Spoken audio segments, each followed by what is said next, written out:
In addition to the heavy smoke, the heat also making a return this week, making for an uncomfortable combination of hot and smoky weather. Let's go now to Chief Meteorologist Tom Sherry to break down how long this heat specifically will stick around for. Tom? Yeah, we're talking about actually our air quality from the 4 o'clock hour has actually improved. We're now down to 157. We started the afternoon at about 172. So some good news there. It's on the lower end now of the unhealthy range. When we take a look at the heat advisory, again, you can see we've got that air quality warning in effect all across really everything east of the Cascades, and this includes Oregon as well, through northern Idaho, north central Idaho, and into western Montana. That air quality warning. The heat advisory will be in effect through Thursday as well. We're at 95 degrees right now. You can see the wind is out of the south at 6 miles per hour. When we take a look at the average wind speeds around the region, not much wind to talk about, all in the single digits. So we need a real powerful weather system to come in and kind of scour out the smoke that is here in the Spokane Basin.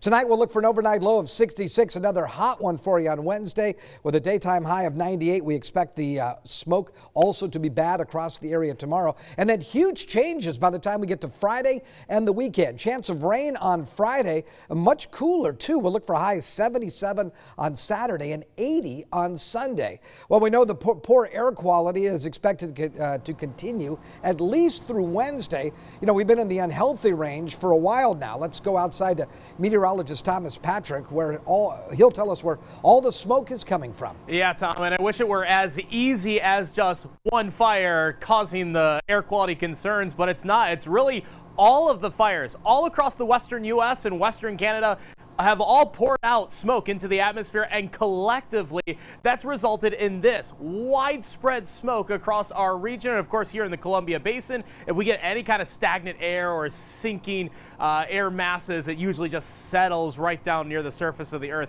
resulting in poor air quality. But let me show you a couple examples of some very large active fires, including the Dixie Fire in California. The winds are out of the south. It's blowing the smoke into the northeastern corner of California, but not necessarily traveling all the way here to Spokane. But areas that are directly downwind, yes, would get a direct result of poor air quality from those nearby fires. Here's the water vapor imagery. It shows some of the flow in the atmosphere, generally out of the southwest, but there are no fires that are upwind from Spokane. So again, it's not just one fire that's causing these concerns, it's all the fires combined. But we do have quite a few fires here in Washington, including the Methil Valley. This is Winthrop, and you can't see some of these mountains in the distance because the fires from the Cub Creek Fire and Cedar Creek Fire are directly pouring smoke into the Methil Valley. So there are locations where, yes, you can correlate a fire to those air quality concerns, but here in Spokane, it's just all of them in the region, which has resulted in our air quality being what it has been the last 4 days.